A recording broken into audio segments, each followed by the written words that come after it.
नमस्कार, कसे आहात सगळे? तर मस्त मजेत असेल. आजच्या नवीन व्लॉगमध्ये मी तुमचं खूप सारं स्वागत करते. तर आता ना माझा प्रेग्नन्सीचा 6वा महिना संपलेला आहे. म्हणजे आता मला वाटायला लागलं, की पटकन दिवस जायला लागलेत. हे 5 महिने तर असं वाटत होतं, की म्हणजे गेले स्लोली. पण हा महिना पटकनच निघून गेला. 7वा बघता-बघता तर 7वा लागला.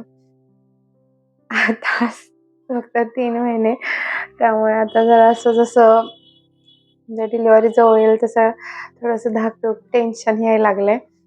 मला सगळ्यात जास्त टेन्शन काय होईल ह्याचं अजिबातच नाहीये. फक्त कसं होईल ह्याचं टेन्शन आहे. म्हणजे नॉर्मलच होऊ दे असं तर माझं आहे. बघूयात आता.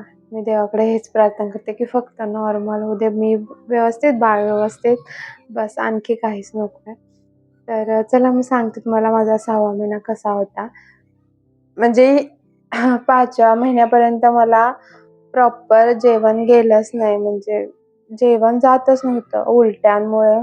जरा काही खाल्लं की गळायला यायचं आणि जेवण गेलंच नाही 5व्या महिन्यापर्यंत. आता 6व्या महिन्यात मला म्हणजे बऱ्यापैकी जेवण गेलं. असं नाही की उलट्या वगैरे काहीच नव्हत्या. म्हणजे कवा तर झाल्या, पण इतक्या उलट्या नव्हत्या. कधी तर जास्तच जर वेगळं काही खाल्लं तर उलट्या व्हायच्या. आणि ह्या महिन्यात मला मम्मीच्या हातचं बऱ्यापैकी खायला मिळालं. मम्मीनं मला वाटतं 1-2दा तरी मला काही-काही बनवून पाठवलं. त्यामुळे बऱ्यापैकी मला जेवण गेलंच ह्यावेळेला. उलट्या अल्मोस्ट बंदच झाल्यात. नाहीच झाल्या म्हणजे एखाद वेळाच महिन्याभरात झाले असेल. आणि जेव्हा डॉक्टरांकडे गेलो 6व्या महिन्यात रुटीन चेकअपला, तेव्हा पण म्हणजे त्यांनी दाखवलं बाळ वगैरे नॉर्मल होतं.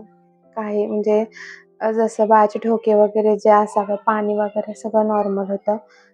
ते एक व्यवस्थित होतं. फक्त मला या महिन्यात शुगर टेस्ट करायला सांगितलेली. मग मला आता 24 तारखेला जायचं आहे डॉक्टरांकडे. म्हणजे आता 7वा महिना लागला ह्यातच बोलवलं त्यांनी. तर मग मला शुगर टेस्ट करायची आहे. तर ते मी उद्या जाणार आहे शुगर टेस्ट करायला. त्याचं काय होतं बघूयात आता. आणि 6वा महिना म्हणजे मस्त गेला व्यवस्थित. काही म्हणजे जेवण मेन गेलं त्याचंच. बाकी काही नाही. फक्त माझा बॅक पेन जास्त होत होता. इतका की म्हणजे बसलं की उठताना असं वेगळंच म्हणजे बेकार दुखत होतं. आणि काय झालं म्हणजे रात्रीचं बाथरूमला वगैरे उठायचं म्हणलं ना, असं झालं. इतकं बॅक पेन, हिप पेन जास्त झाला मला या महिन्यात.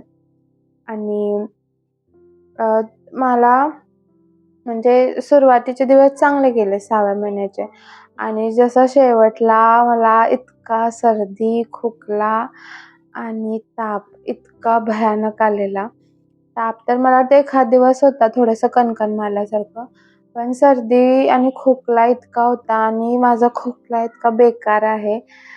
जसं माझ्या मम्मीचा आहे, अक्षयचा आहे तसाच सेम आमच्या तिघांचा खोकला ना लय बेकार म्हणजे असा खोकला येतो ना, की जसं आता जीव जातो का काय, इतका लेव्हलचा खोकला म्हणजे दिवसभर काहीच नाही. फक्त जे अंग टाकलं ना, असा खोकला चालू होतो ना, की मला वाटते 3 दिवस सलग ना मी झोपलोच नाही.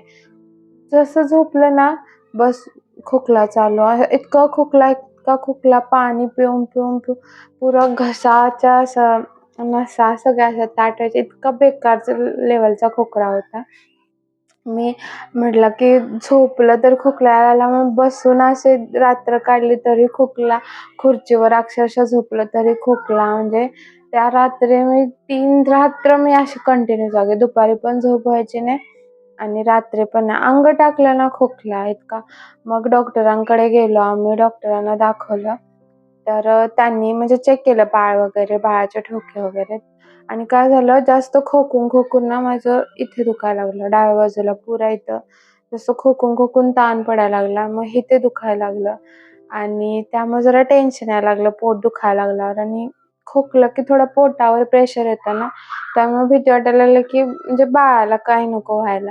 त्यामुळे जरा टेन्शन आलं. मग मी फर्स्ट प्रेग्नन्सीमध्ये पण देवाकडे हीच प्रार्थना केली होती, की मला थ्रूआउट प्रेग्नन्सी खोकला एवढा यायला नको. कारण माझा खोकला लय बेकार आहे. म्हणजे असं मा पुढच्याला वाटायचं की हिला काय वेगळाच आजार झालाय, अशा लेव्हलचा खोकला आहे. आणि फर्स्ट प्रेग्नन्सीमध्ये तर काय मी आजारी पडलोच नाही, अजिबात नाही. पूर्ण 9 महिने. ह्या वेळेला जसं राहिलं तेव्हा पण मला असं खोकला लागलेला. तेव्हा पण मला टेन्शन आलं होतं, की म्हणजे खोकून खोकून खाली काय व्हायचं नको, एवढं टेन्शन आलेलं. आणि ह्या वेळेला आता म्हणजे फर्स्ट मंथमध्ये लागला होता खोकला आणि आता 6व्या महिन्यात. मग त्या मॅडम मला म्हणत होत्या, की स्वाईन फ्लूचं इंजेक्शन घे. मग म्हटलं कशाला उगाच नाही ते जे आपल्या गव्हर्नमेंटला जे रेग्युलर इंजेक्शन लागतात टीटीचे तेच घेतलेले बरे. मग मम्मीला पण विचारलं. मम्मी पण म्हटली, "नको त्याची काही गरज नाही आहे." मग मी ते काही इंजेक्शन घेतलं नाही. आता फक्त 7व्या महिन्यात जेव्हा जाईन तेव्हा बघूया सोनोग्राफी तिथे होते का? कारण मी इथे एक दीदी आहेत, त्या पण म्हणजे माझ्यासोबतच आहेत, पण फक्त 2 महिने पुढे आहेत. त्यांच्या आता ऑलमोस्ट डिलिव्हरी होईलच. तर त्यांना मी विचारत असते, की पुढचे अपडेट सगळे. तर त्या बोलल्या 7व्यात त्यांची सोनोग्राफी झाली नाही. आता डायरेक्ट त्यांची 8व्यामध्ये झाली. मग मी म्हटलं एकदा जर नाही तिथे झाली तर मग बाहेर सिव्हिलमध्ये सोनोग्राफी करून घ्यायची ग्रोथवाली. बघूयात काय होतं आता. 24ला मला जायचंय. तेव्हा समजेल की नेमकं काय करायचंय ते. ते झालं आणि आता फक्त शुगर टेस्टचं बघूयात की उद्या काय होतं. म्हणजे असं बऱ्यापैकी गेला बरं. फक्त ह्या महिन्यात मला खोकल्याने जास्त हैराण केलं. इतका लेव्हलचा खोकला असं मला इतका असा रडू येत होतं. मी म्हटलं की बस माझा जीव जावा इतक्या लेव्हलला आलेलं. कारण एवढं डोकं दुखायला लागलं. झोपच होईना 3 दिवस सलग.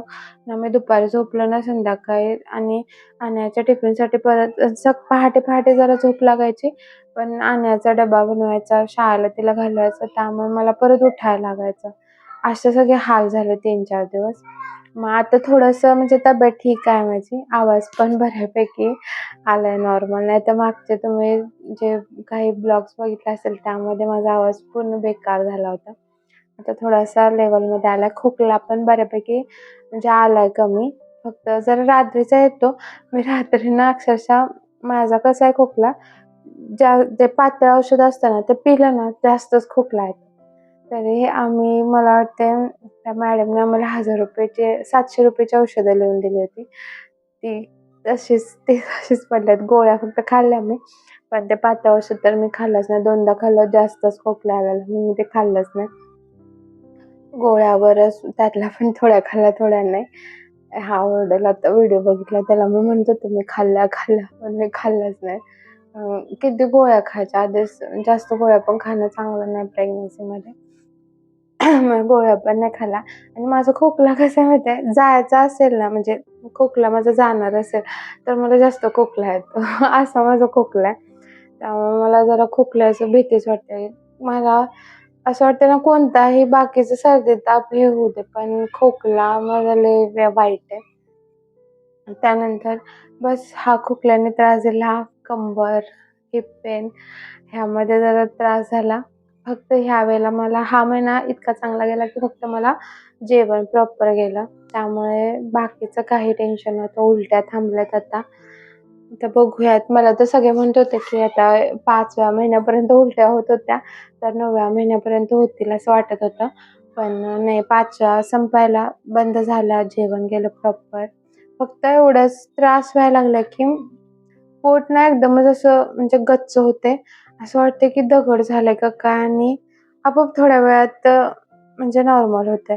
मी मम्मीला पण ते सांगितलं. मम्मी म्हटली, "फक्त बाळाच्या मूव्हमेंटवर लक्ष ठेव. बाळ हलतंय का नाही." आणि ह्या महिन्यात आता बाळ म्हणजे जे 5व्या महिन्यापर्यंत जी बाळाची मूव्हमेंट होती ना, आता जरासं जास्त झाले. म्हणजे आता जास्त बाळ हलायला लागले. परवा अनयाने पण पाहिलं. अ, तिचा अभ्यास घेत होत्या आणि मी असंच एका कुशीवर झोपलेलो. तर मस्त बाळ असं उडत होतं आणि आपण म्हणते, "मम्मी बाळ किती हालतंय." तर तिला पण म्हणजे तिनं पण पहिल्यांदाच बघितलं. नाहीतर मग का नाही जेव्हा बाळ हालायचं इतकं दिसत नव्हतं. पण आता बऱ्यापैकी म्हणजे दिसायला लागलंय बाळ की हालतंय. पोट पण आता दिसायला लागलंय बऱ्यापैकी. आता बघूयात पुढपर्यंत. आणि माझं काय झालंय, वेट माझं वाढेना झालंय. म्हणजे मला वाटतं ना, जेव्हा मला राहिलं होतं, राहिल्यापासून आतापर्यंत माझं 4 किलो वेट वाढले 6व्या महिन्यापर्यंत. परत परवा आम्ही गेलो तेव्हा परत अर्धा किलो, परवा जेव्हा मला खोकला जास्त झाला होता, तेव्हा चेकअपला गेलेलो, तेव्हा माझं परत अर्धा किलो कमी झालं. म्हणजे असं कमी जास्त चाललंय, पण जास्त ह्यावेळी वेट नाही वाढलेलं. आणि ह्याच्या टाईम माझं मला वाटतंय 14 किलो वजन वाढलं होतं पूर्ण प्रेग्नन्सीमध्ये. ह्यावेळी आता तरी 6 महिन्यापर्यंत 4 किलोच वाढले. बघूयात आता पुढचे 3 महिने काय होतं. जास्त पण वाढायला नको परत आणि कमी करायचं म्हणजे टेन्शन आहे. आणि माझं पोट आता म्हणजे इतकं पण नाही दिसत आहे, पण काय झालं, माझं जे पहिलं पोट होतं त्यात हे पोट, त्यामुळे थोडंसं आता आता दिसायला लागलंय पोट. आता 9व्या महिन्यापर्यंत किती होतं बघू. आणि कपडे पण आता म्हणजे बऱ्यापैकी बसेना झालेत. जे पहिलाचे होते ते म्हणजे असे बसतात, पण पोटामुळे जास्त असं ते दाब लागत होतं. त्यामुळे आता पहिलाचे कपडे घालूच शकत नाही. जे काही असेल ते फ्रिलवाले 2-4 जे आहेत तेच आता यूज करायला लागलो. तर असं काहीसा होता हा माझा 6वा महिना. सगळ्या म्हणजे आतापर्यंतच्या 5व्या महिन्यापर्यंत हा मला जरा बरा गेला, जेवलो त्यामुळे. नाहीतर खरं माझं काय व्हायला लागलं, मी जेवतोय तरी पण ना मला चक्कर येणं माझं कमी आहे नाहीये. म्हणजे मी जेवलं ना मला चक्कर यायला लागते. हा म्हणतो तुझं सगळं उलटच आहे. आणि नारळ पाणी तर मी मला वाटतं पिलेलंच नाहीये ह्यावेळेला. कारण की नारळ पाणी पिलं की मला जास्तच गरगरायला लागलं. तर हा एक प्रॉब्लेम व्हायला लागला मला. चक्कर मला जास्तच यायला लागले. बाकी इतकं काही नाही. आणि ह्यावेळी दगदग पण थोडी झाली आणायला, सोडायला, आणायला. असं काहीसा होता हा माझा 6वा महिना. तर तुम्हाला हा व्लॉग कसा वाटला नक्की सांगा. आता बघूया 7वा कसा जातो. आता जसं चालू झालं तसं थोडासा माझा पोटाचाच प्रॉब्लेम व्हायला लागलाय. पोट गच्च होणं हा जास्त असं एकदम दगडासारखं म्हणजे हात लावू देईना झालं पोटाला, इतका त्रास व्हायला लागला. बघूयात आता हा महिना कसा जातो. तर तुम्हाला हा व्लॉग कसा वाटला नक्की सांगा. काळजी घ्या सगळे. बाय.